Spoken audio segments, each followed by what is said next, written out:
Good morning to all of you. So the slide is visible. Yes. Yes, sir. Yes, sir. Anyone? Nirmal Chandra. Yes, sir. Hello. Yes, sir. Hello. Yes, sir.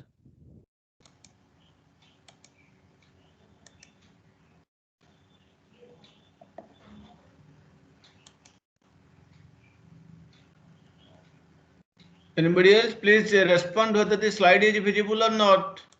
Yes, sir. Yes, Visible. sir. Visible or not? Anyone? Yes, sir. Visible. Hello. Yes. Is it visible and Yes, audible? sir. Please? Yes, sir. Visible. Okay. Okay. Thank you. Now let's. So good morning. Now let's start about the other portion. We have already finished this project scheduling. So next important topic that we have to discuss here is risk management. Okay. So today we'll discuss about risk management. Maybe 2-3 classes we have to take on risk management. Before going to risk management, let's see 2-3 examples. Why this risk management is required, or what is the risk first we'll see. Then we'll see how to manage the risks.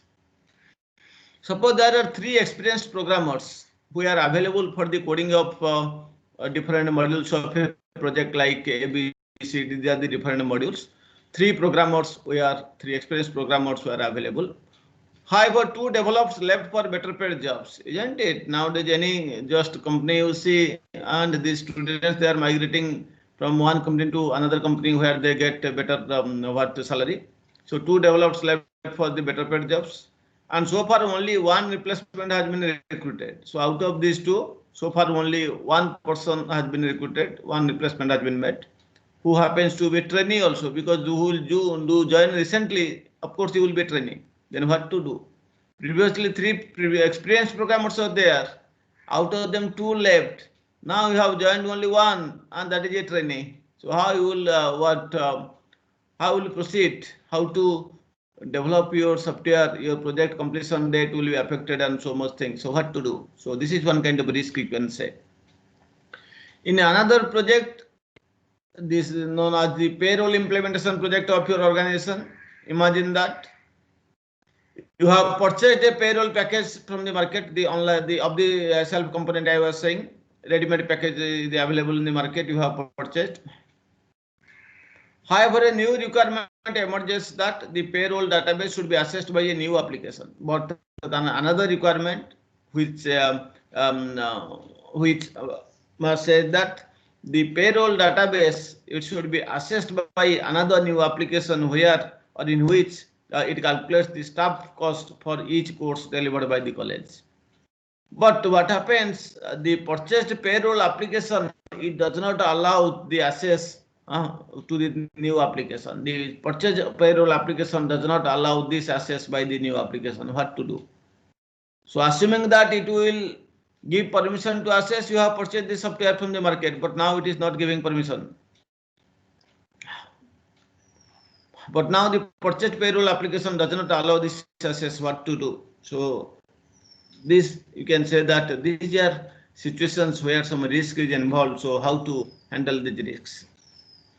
So in this chapter we will consider whether the 2 project leaders could have foreseen that these problems are likely to occur and made plans to deal with them. So in both the projects, here one project manager is there, here also another project manager is there. So whether both the project managers, the project leaders, they could have foreseen that these problems are likely to occur in future and made plans to deal with them. Whether they could foresee that this will happen in future and accordingly the plans they can take. In other words, could these problems have been identified as risks? So if these project managers could have foreseen this, they could have identified these things as the risks. And if every project manager will expect that, okay, after few days in the middle of the project development, some of the employees will leave. So accordingly, he could have made some contingency plan, or he should have kept some extra manpower in hand or things like that. So these kind of things are known as risks. So in other words, could these problems have been identified by these project leaders or the project managers as risks? Then probably they could have thought of how to handle these risks. Now let's see the definition of risks. So according to this PMBOK, that is the project management body of knowledge, it defines risks as follows. How?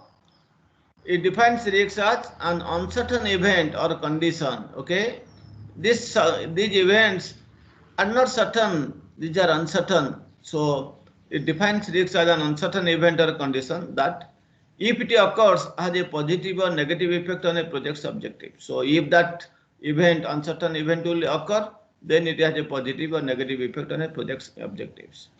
So there's another definition by Prince too, the UK government sponsored project. Okay, so Prince 2 is a UK government sponsored project management standard. So according to Prince 2, which is the UK government sponsored project management standard, it defines risk as the following. It defines risk as the chance of exposure to the adverse consequences of future events. So in the future, some events will be there which will create some adverse consequences. So what is the chance of exposure to the adverse consequence of future events? That is known as risk. The two definitions differ slightly. The first one includes situations where a future uncertainty actually works in favor and presents us with an opportunity. So some uncertainty there. So where there might be some opportunity also. So the two definitions differ. The first includes situations where a future uncertainty actually works in our favor, because this uncertain, there might be negative side or positive side. See, positive or negative. So if it is positive, it will work in our favor and presents with an opportunity. So this is the difference between what first and second. But second is saying only adverse consequences. Here there is no positive no positive view is there, no positive view is there. So we can say that there is a little bit difference between these two definitions. Now let's quickly look at the key elements of a risk. So the key elements of a risk are as follows. It relates to future. It involves cause and effect, like this. So now let's see. It relates to future. What does it mean? We have already known that future is uncertain.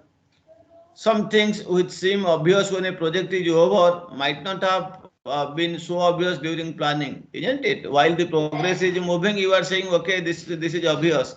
But while you are planning in the initially, before the project is started, it is not the case like that. It is not so obvious. Okay.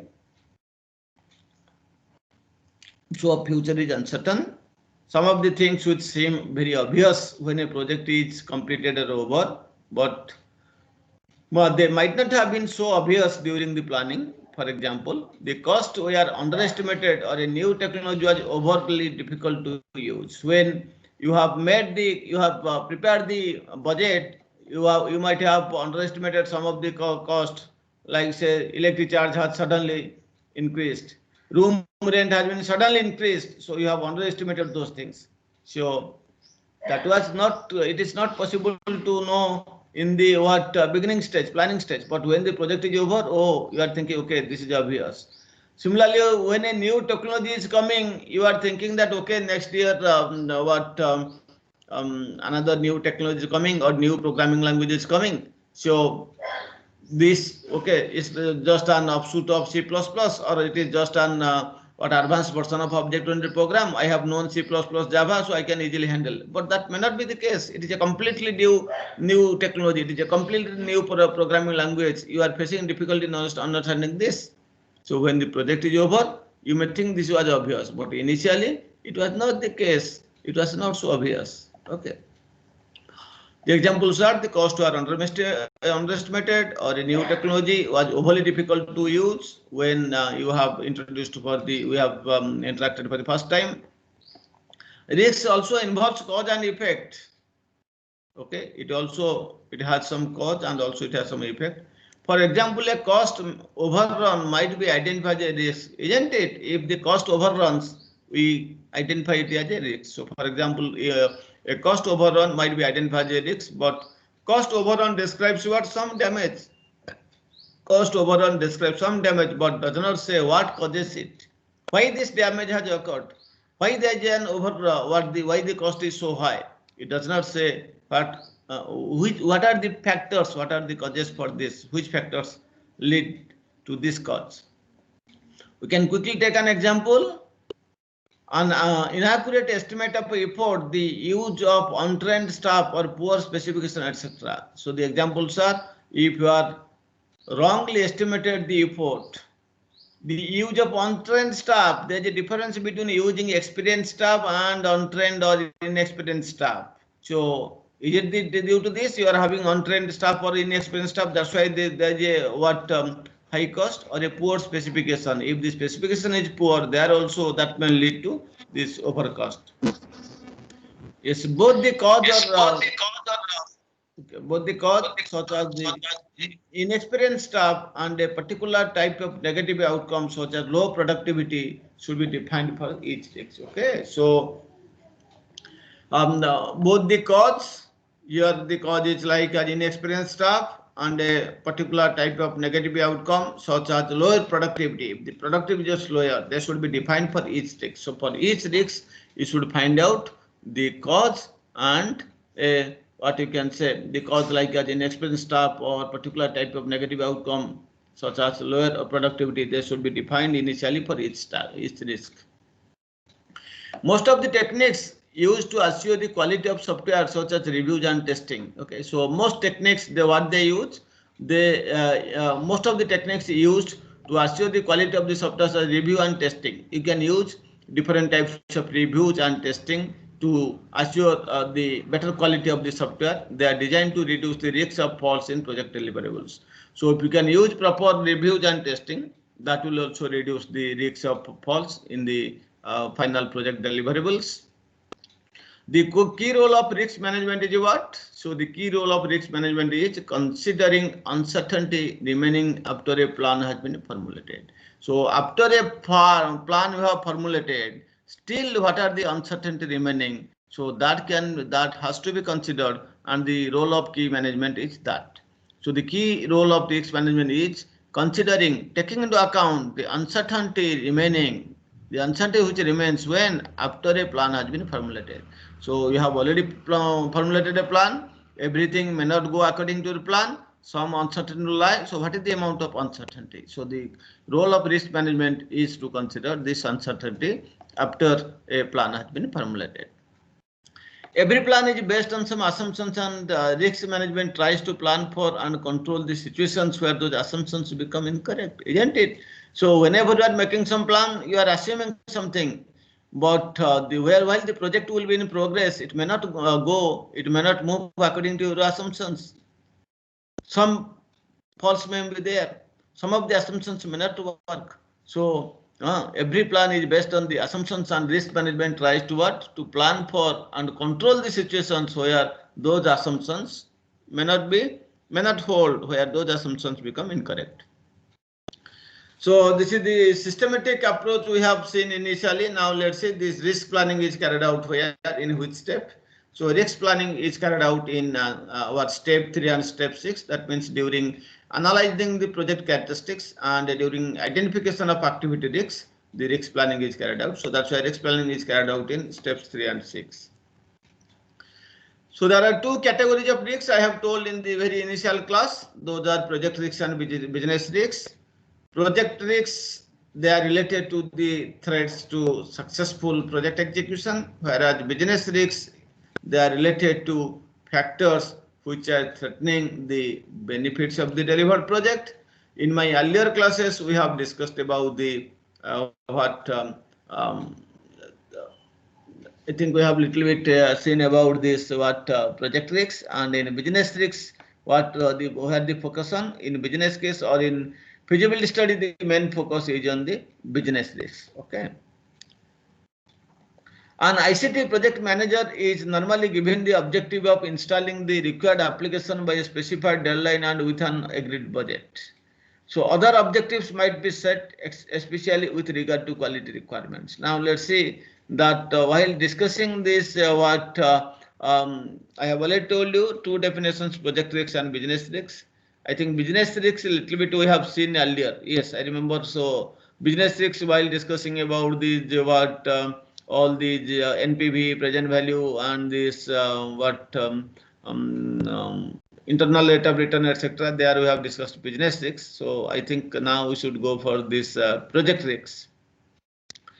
An ICT project manager, he is normally given the objective of what? Objective of installing the required application by a specific or by a specified deadline and within an agreed budget. The budget should be mutually under what mutually agreed by the client and the customer developer.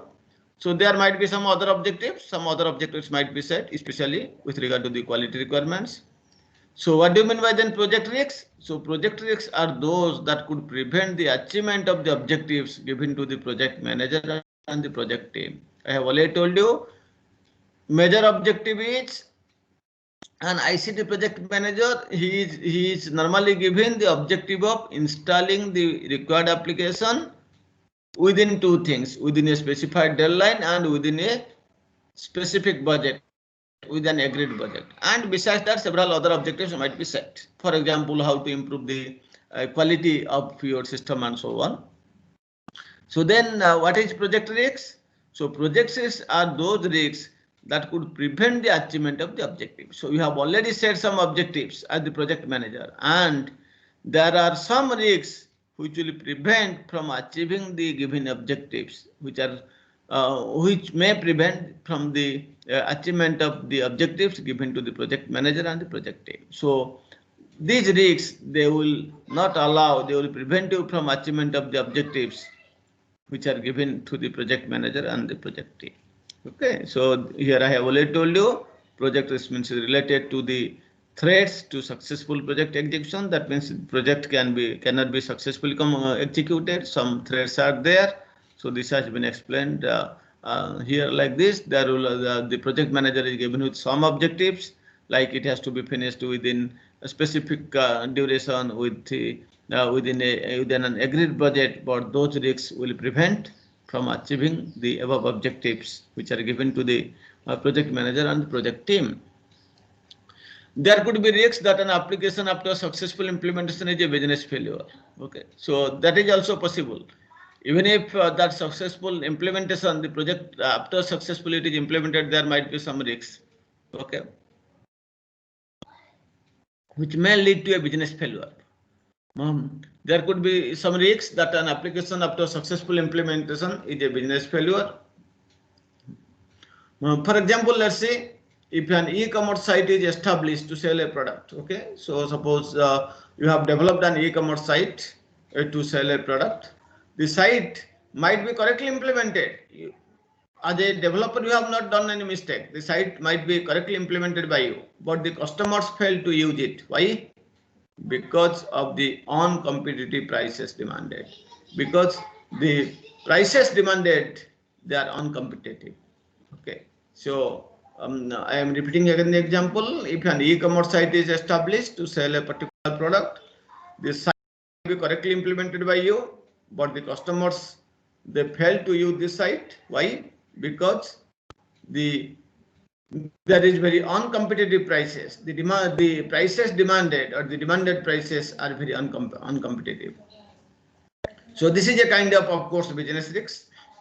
dealing with these business risks is likely to be outside the direct responsibility of the application implementation team, because this is not coming under the purview of the developer. Whatever the developer have done, he has done, it is correct. So dealing with these business risks is likely to be outside the direct responsibility of the application implementation team. However, the failure to meet any project objective could have a negative impact on the business case for the project.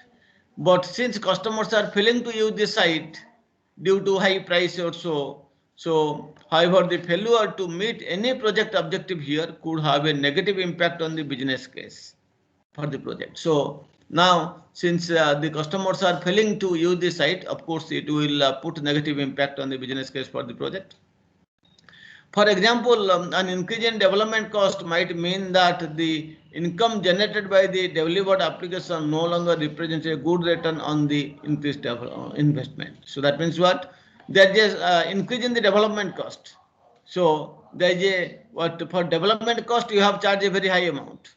Then whatever income will be generated by the delivered application, of course, it will not represent a good return on the increased investment. You have invested a very high amount. You have paid a very high amount to the developer, but isn't it?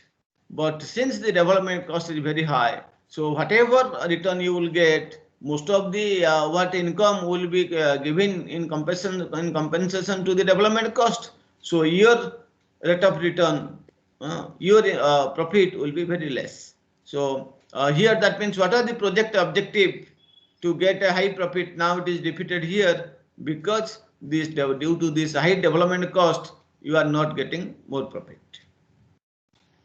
So the risks have been categorized in other ways also. Let's see another classification of what risks. So Lehtinen and his colleagues, they have proposed a socio-technical model of the risks, and a diagrammatic representation is given here like this.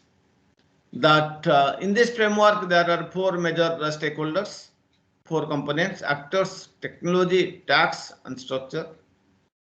So in every stakeholder, some risks is involved. Some risks is there with actors, some risks is there with technology, some risks is there with tax, and some risks are there with the structure. Not only that, the risks are also what you can say related.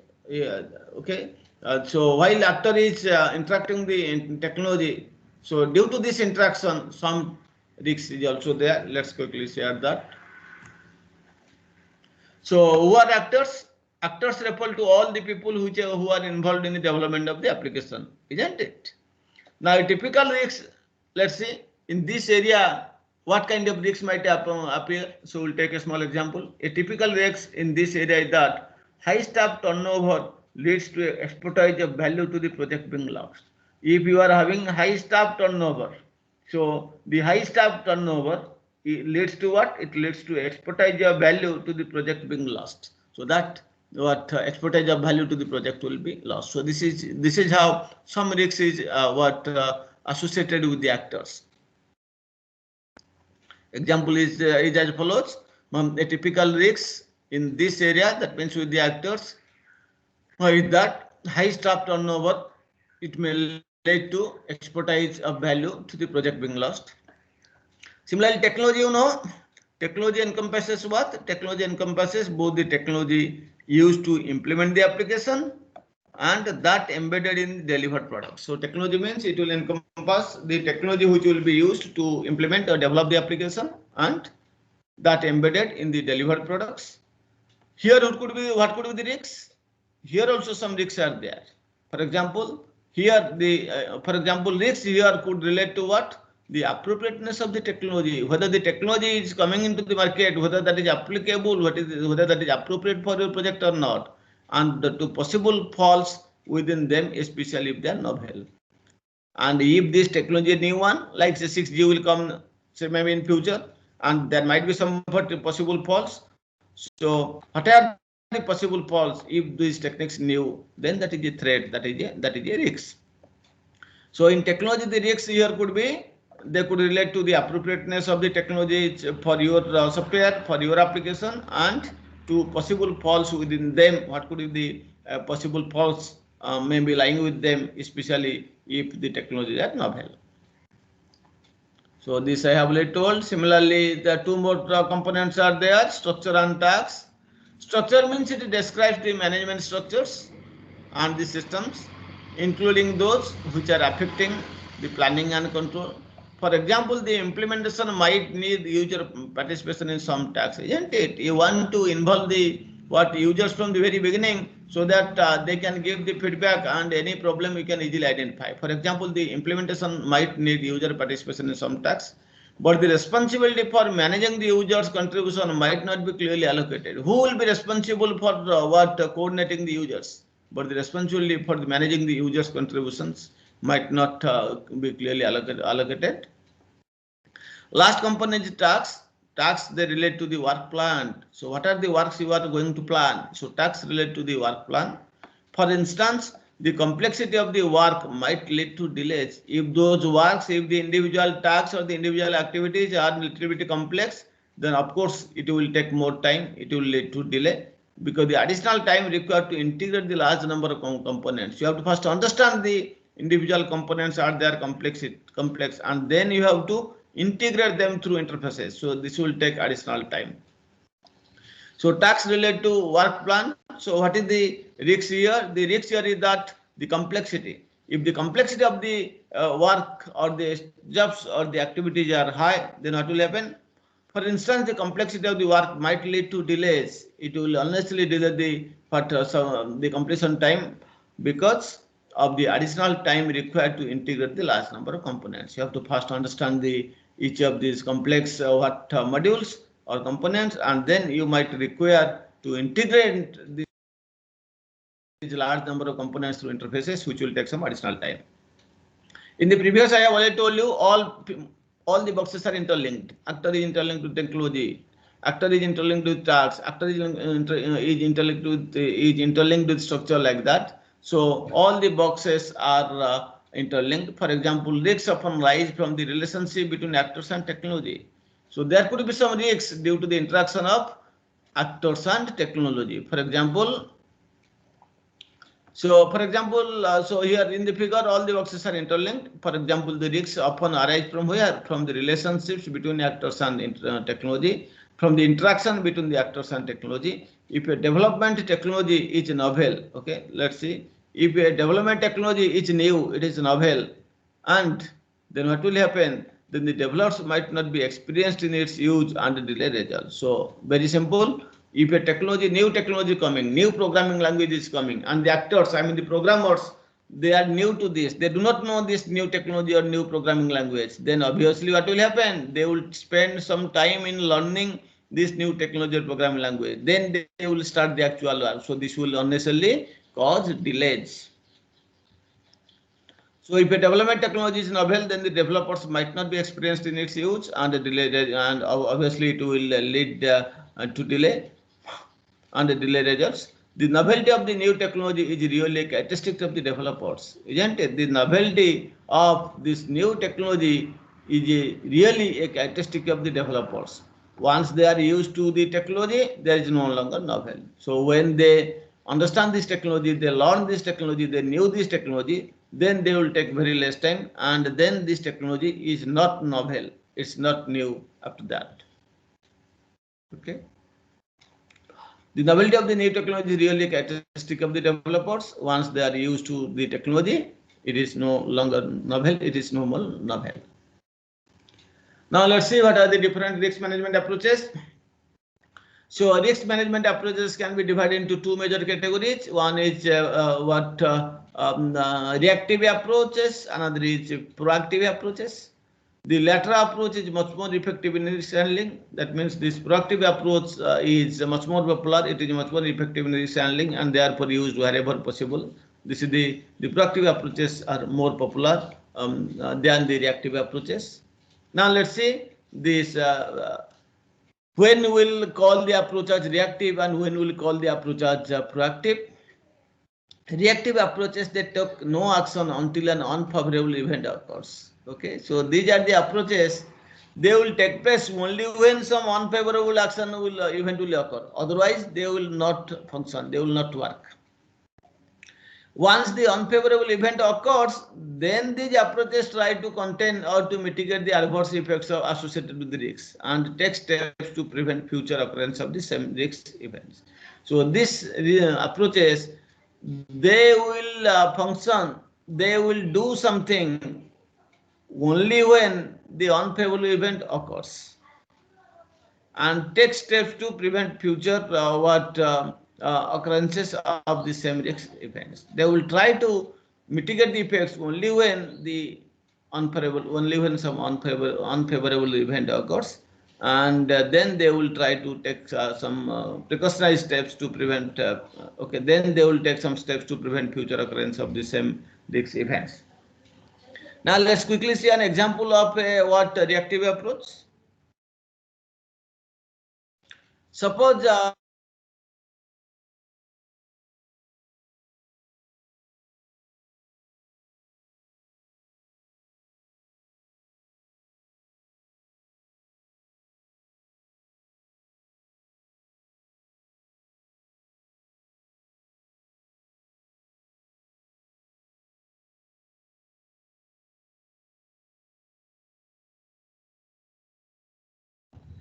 so now we must develop some approach to handle this risk. So one approach is that once this risk event has occurred, the team members may put best effort to recover the data.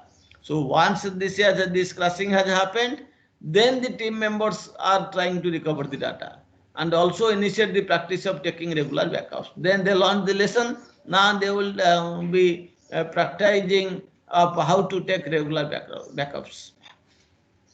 Now they will be taking regular backup so that in future such a risk event does not reoccur. So what do you mean? This is an example of reactive approach because the project manager of the team is silent until a problem has occurred. Now the problem is occurred. What is the problem? The data crashes, the server crashes. So obviously after this problem is there, then they are thinking how to recover the data and how to this will not happen in future. For that they are taking regular backup. So this is an example of reactive approach because the project team does not take any action until some problem has occurred, until some risk has happened. This reactive approach, if you can see, it is an analogy we have given here. It is very much similar to calling the emergency firefighting service when a fire has been noticed. So only when a fire has been noticed, it has occurred, then you are taking some measures for that. And then you are trying to installing firefighting equipment in all the rooms of the building. Then, so because already fire has happened, immediately you are calling to the firefighting service for the present to handle the present scenario and to handle the future scenario. Now you are installing fighting equipment in all the rooms of the building so that if instantly any fire occurs, it can handle that. Okay, so reactive approaches means once the risk has happened, then you are taking steps to mitigate the effects at the present scenario, as well as you will take some steps so that this will not occur in future. So that's why the analogy is given like this. It is very much similar to calling the emergency firefighting service once the fire or once a fire has been noticed, and then you are trying to not permit this thing to happen in future. That means then installing firefighting equipment in all the rooms of the building to be able to instantly handle the fire the next time it is noticed. It can be seen that the main objective of this is to what? The main objective of this approach is to minimize the damage due to the risks. So the objective is to minimize the damage that might be occurred due to the risks, and also to take steps to prevent future recurrence of the risks. So you will take some action so that in future this risk will not happen. Okay, this is the example of reactive approach. Now let's quickly look at the proactive approach. So as its name suggests, proactive approach, unlike the reactive approach, it does not wait a risk to occur or an unprecedented event occurs. It takes actions from the beginning. The proactive approaches try to anticipate the possible risks that a project is susceptible to in future. So these approaches, they anticipate that in future this type of problem might come. Now, after identifying the possible risks, actions are taken to eliminate the risks. So initially, before the problem occurs, you are anticipating that some problem might occur in future. You are trying to identify what could be the possible events, problems might occur in future. After identifying the possible risks, then only the actions are taken. Okay, so then you identify the possible risks which might occur in future. Even if right now they have not occurred, they are expected that these things might occur in future. Then actions are taken to eliminate, to mitigate the effects of the risks. If a risk cannot be avoided, we know that this type of risk cannot be avoided. Anyway, this will happen. Then these approaches suggest making plans to contain the effect of the risks. So then these proactive approaches, because it has not occurred, so your reactive approach will remain silent. It will not do anything else. But in proactive approach, if a risk cannot be avoided, then these approaches suggest making some plans to contain, to mitigate the effect of the risk. For example, you know, in rainy season, there will be a power cut. And you know power cut is a risk because your processing will be affected. But power cut you cannot avoid it because the government is making power cuts in rainy season. So only we have to think of how to mitigate it, how to contain it. For that, what you can do? You can create you can purchase an water generator or backup for power, etc. And you should be ready so that whenever there is a power failure, you should be able to handle the situation. And another example we have taken here for proactive approach. For example, if manpower turnover is anticipated, that means some personnel may leave the project, might join in another project or another organization. Then thorough documentation may be planned. So you know, once the people will leave, then there will be risks because whoever the new person he cannot understand, you may not get the new person immediately. So what you should do? Then thorough documentation may be planned. Whenever any project you start, just like waterfall model, you try to document the project thoroughly. Also, more than one developer may work on a work team, and also some standby manpower may be planned. And since you are anticipating that some personnel may leave, so what you can do? So you can keep some additional some more developers into that work, and you can keep some developers standby. You can keep some developers standby. Accordingly, you can make the plan.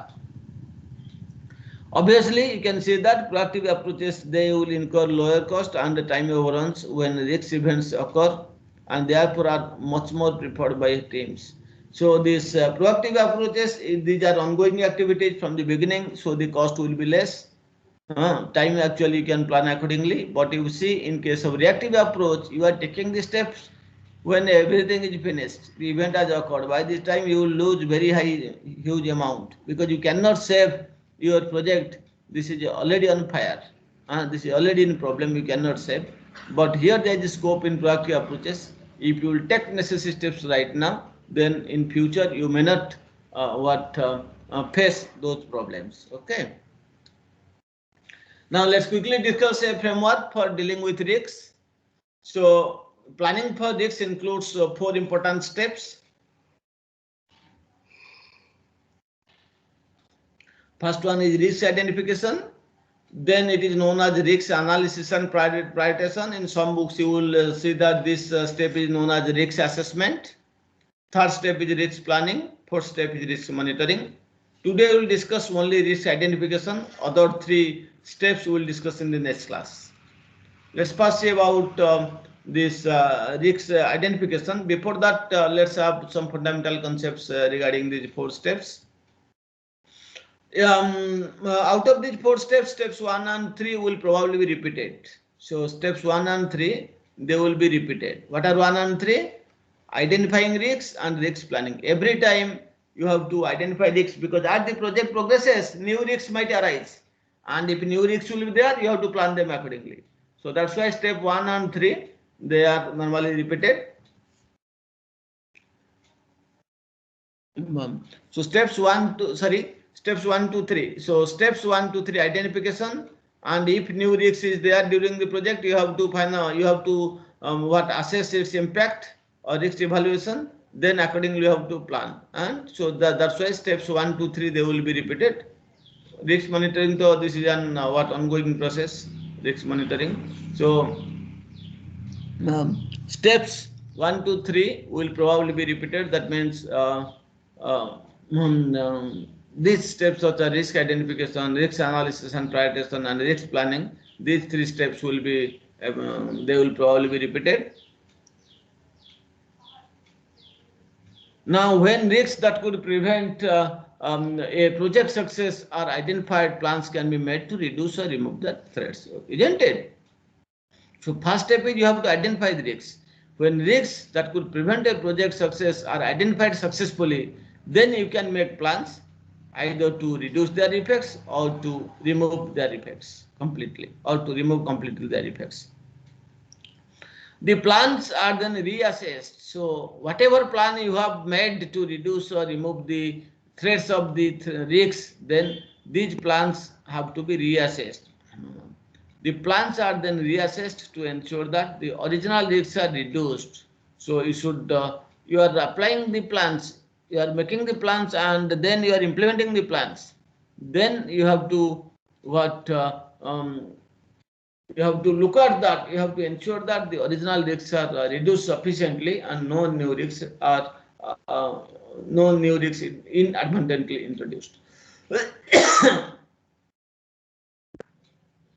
So after making the initial plan, after once it is executed, the plans are then reassessed. Why? To ensure that the original risks which are identified, they are reduced or they are completely eliminated or they are reduced sufficiently, and by this process no new risks have been inadvertently introduced. Let's quickly take a small example.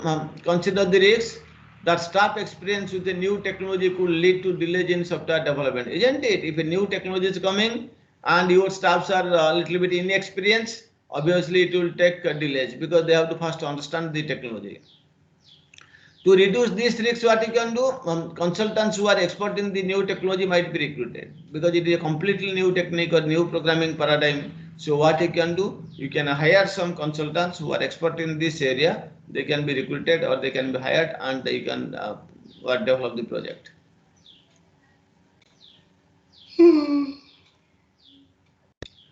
However, the use of consultants might introduce the new risks, but when you will hire some consultants, you see, you are resolving one issue. That means since your staffs are inexperienced, these consultants, they have given them training. So one risk is it is removed. It is almost eliminated, but it is introducing another risk. What is that risk?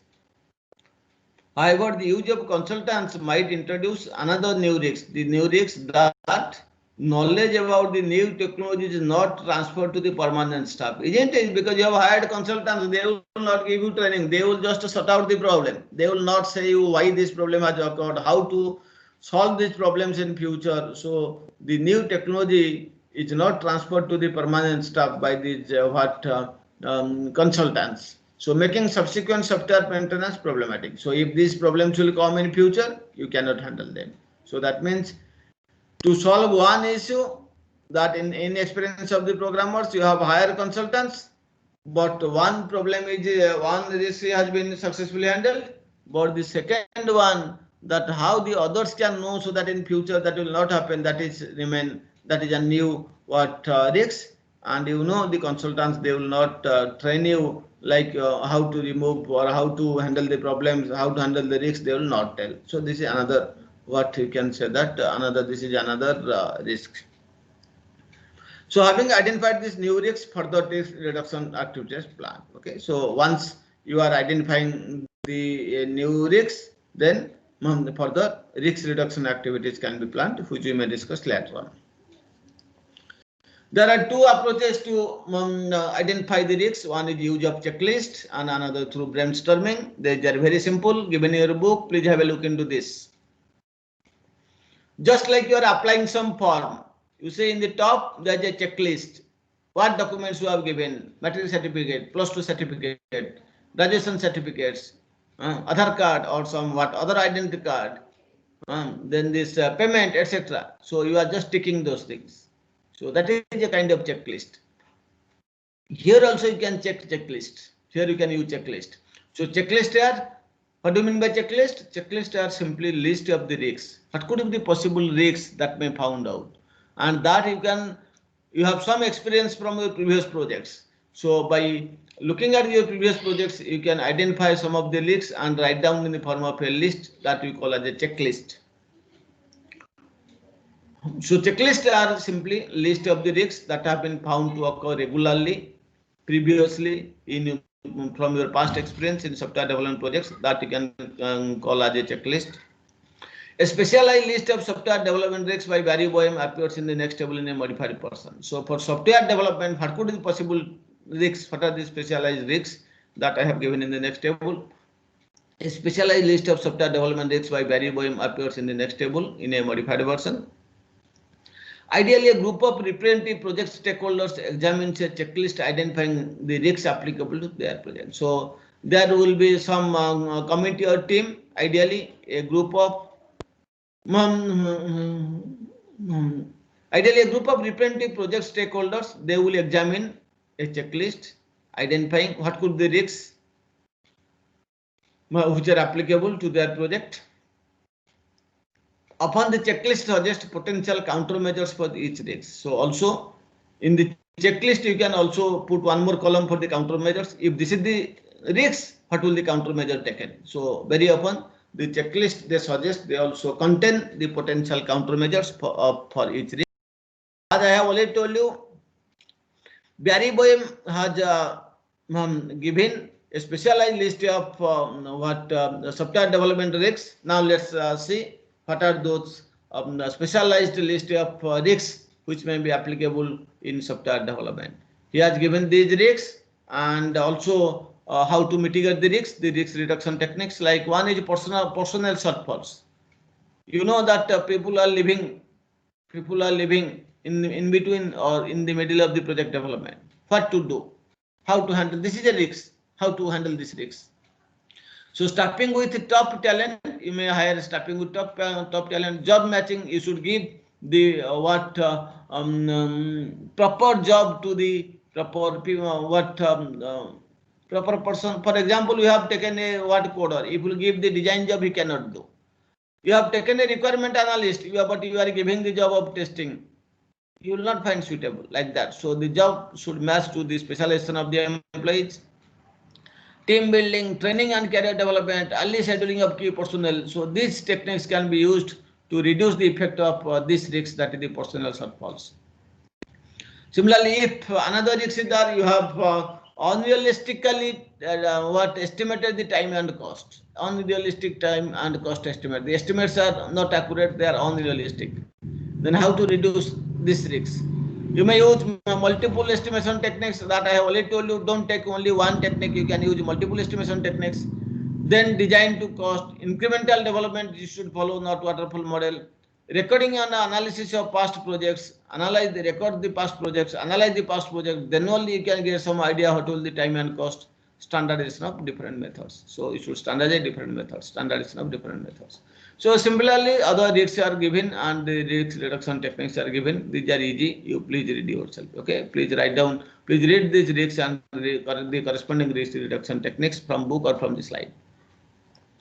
Another risk is there like gold plating. So how to resolve this gold plating? Here you may do requirement scrubbing. You may follow prototyping approach. Similarly, design to cost approach may be followed. So by using these techniques, you can handle the effect of or the risks of gold plating. So these are easy things. You please read yourself. You will not spend time on this. So finally, the project management technologies such as Prince2, etc. They have often recommended that on completion of a project review. The project management techniques such as Prince2 often recommended that on completion of a project, a review identifies any problems during the project. So once you conduct the review, after the project is completed, please carry out a review so that it will give you what are the plus points, what are the minus points, what are the risks you have faced during the development. So after the completion of a project, please carry out a review which will identify any problem during the project and the steps that were taken to resolve and avoid them, or if you have not taken, what steps that should have been taken at that time so that those risks could have been avoided or their effects could have been minimized. So please, after taking after completion of a project, carry out a review to identify what are the problems which you have faced in between in the software development process. During the software development process, what steps you have taken to resolve them or avoid them, or if you have not taken, what the steps should have been taken so that the effects of these risks could have been minimized. In some cases, these problems could be added to an organizational risk checklist for use with new projects. So in some cases, what you can do, whatever problems you have faced earlier, these problems could be added to here. They could be added to an organizational risk checklist. So at the organizational level, you can prepare a checklist, a risk checklist for use with new projects. And this organizational risk checklist can be used for new projects. So second one is brainstorming. In brainstorming, what is happening is very simple. Its name suggests, as its name suggests, brainstorming.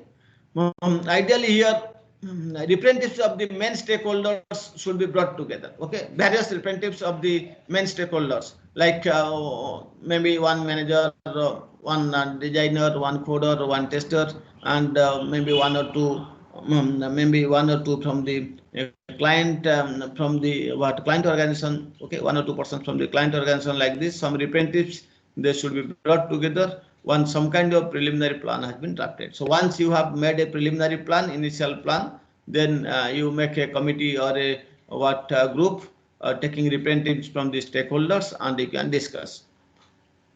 Ideally, representatives of the main stakeholders should be brought together once some kind of preliminary plan has been drafted.